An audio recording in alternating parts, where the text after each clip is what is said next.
baca bersama satu ya. Hidup aman dan tentram bagi orang yang taat. Tuhan menjanjikan keamanan, ketentraman kepada siapa? Orang yang taat. Taat itu adalah bagian dalam integritas.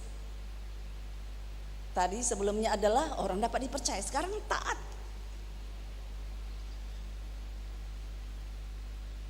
Kita baca ayatnya Imamat 25:18 ya. Demikianlah kamu harus melakukan tetapanku dan tak berpegang pada peraturanku serta melakukannya, maka kamu akan diam di tanahmu dengan aman dan tentram. Melakukan tetapanku, berpegang pada peraturanku, melakukannya. Tetap berpegang. Orang yang taat melakukan, berpegang. Orang taat. Kalau dia hanya taat sekali, ya apa boleh buatlah, sudah dipaksa, itu belum punya ketetapan. Tapi dia memang melakukannya dan berpegang. Memang ini harus kulakukan, memang harus kulakukan. Hanya untuk menghormati pemimpin, ya pak, di belakangnya kita berbuat lain, itu belum masuk. Menyenangkan sesat tidak masuk, tapi orang yang taat itu adalah melakukan dan berpegang. Berpegang, orang lihat atau tidak lihat. Ada yang mengawasi atau tidak diawasi. Kita tetap berpegang. Ini sudah ku ambil prinsip dalam hidup. Kulakukan.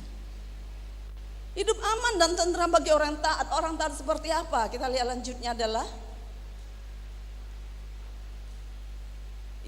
orang yang patuh.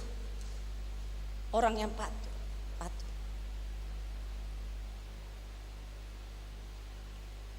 Orang yang menurut, siap melaksanakan. Ya, dia laksanakan. Ya, dilaksanakan. Bukan tergerak tapi tidak bergerak. Itu nggak bisa. Tergeraknya aku sebenarnya. Mau inginnya aku sebenarnya. Mau ininya aku sebenarnya. Mau melayani aku sebenarnya. Mau ini aku, mau doanya aku, mau ikut jumpa lagi aku. Tapi tidak bergerak. Oh, nggak bisa. Harus orang yang benar punya ketetapan dan berpegang di sana. Sekali dia berpegang, dia tidak mundur.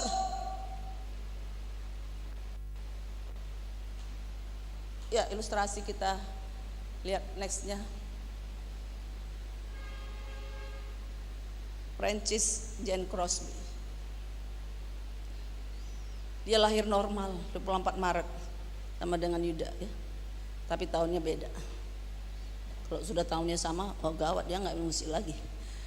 Karena normal tapi sesuatu terjadi, maka matanya buta. Lalu ayahnya meninggal, mata buta, masih kecil, ayah meninggal. Ibunya susah, tidak punya pekerjaan. Neneknya mengambil dia, memeliharanya. Tapi neneknya itu tidak diam, mengajar dia firman, mengajar doa, mengajar firman, mengajar doa. Sehingga dengan kebutaannya dia bisa menghafal seluruh kitab Taurat. Merinding kita ya. Kitab Taurat dihafal oleh orang yang buta. Dihafalnya Amsal, dihafalnya Kidung Agung, dihafalnya Mazmur dan Injil. Luar biasa. Kita punya mata, baca Alkitab pun gak pernah. Di handphone mungkin ada aplikasi, tidak kita baca juga.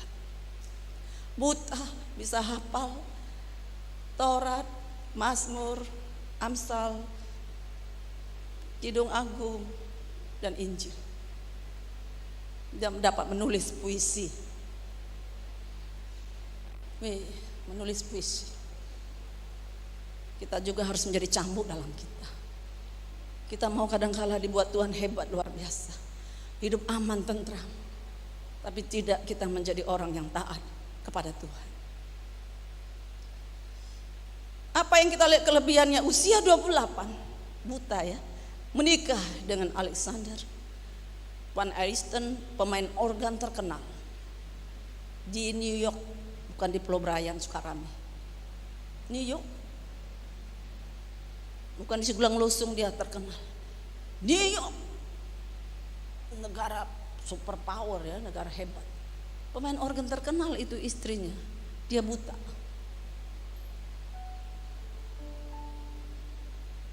Kalau aku bu nggak susah jodohku yang pinggir-pinggir jalan itu pun aku mau bu. penting dia hidup, Bu, dan dia mau. Kalau dia nggak hidup kan nggak bisa, Bu. Yang penting hidup dan mau. Maunya aku, Bu. Pemain organ terkenal. Dia buta. Dia juga pemain harpa dan piano. Buta. Pemain harpa dan piano. Pada saat meninggalnya dia sudah menulis 9.000 himne. Himne. Itu bukan nyanyi balonku ada, bukan. Himne itu.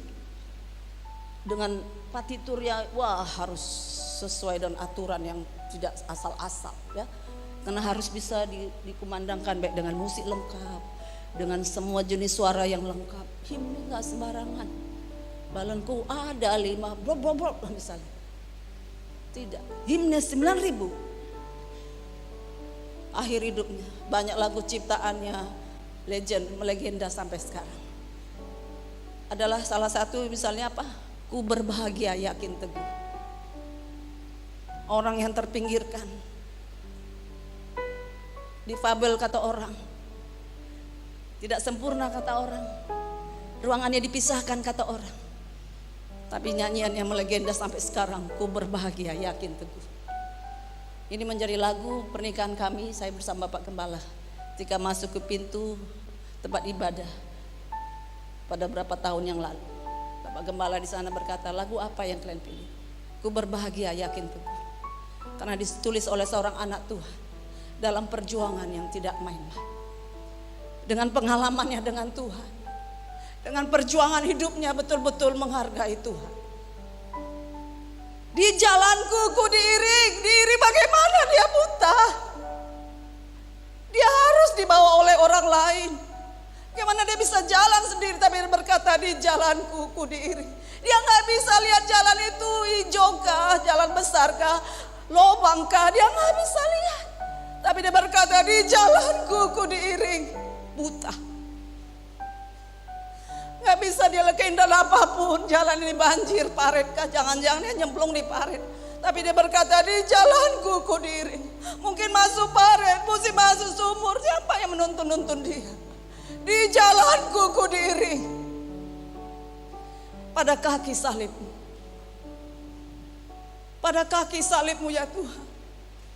Salib ini kadang-kala dilewatkan oleh orang lain. Tanpa salib aku juga bisa hebat. Tanpa salib juga aku bisa orang terkenal, kata orang sekarang ini. Tapi lihatlah, apa yang tidak bisa kau lakukan.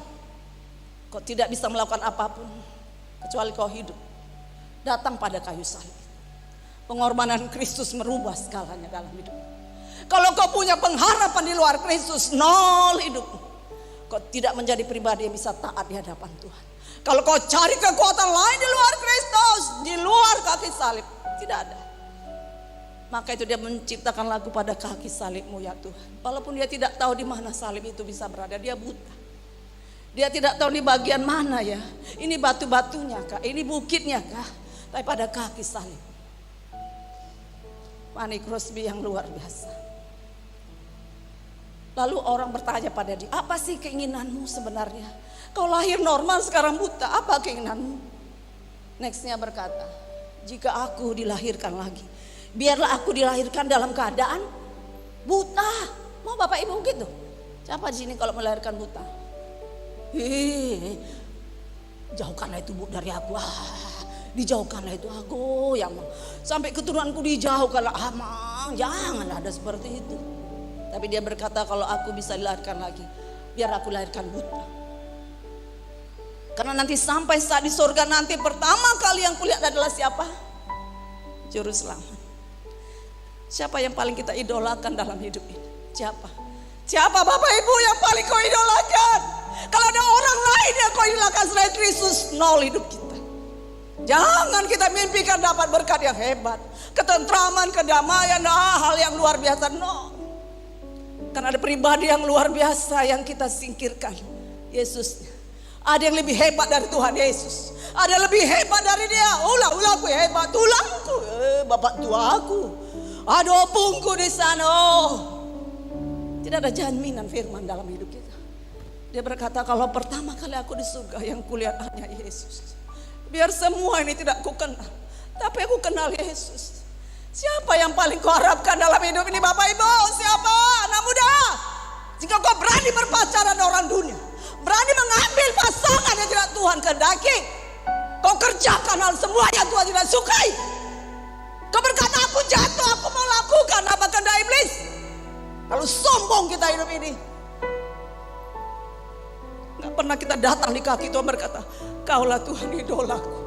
Tidak ada yang lain. Tidak ada yang lain Tuhan, tidak ada yang lain kecuali Kau Tuhan. Dan Fanny Crosby bisa menunjukkan dia bisa berhak mendapat jaminan janji Tuhan, keamanan, ketenteraman walaupun buta. Dia tidak tahu bagaimana mengunci rumahnya. Sudah dikuncikan rumah, dia harus meraba-raba mana gembok. Gerbang kita sudah dikunci belum, anjing kita udah pasang belum rantai, dia tidak bisa. Tapi firman berkata keamanan, ketenteraman Tuhan berikan bagi orang yang taat. Masukkan dirimu menjadi orang taat. Masukkan dirimu menjadikan Yesus idola dalam hidupmu. Supaya segalanya Tuhan kerjakan dalam hidupmu. Tuhan lakukan sempurna dalam hidupmu.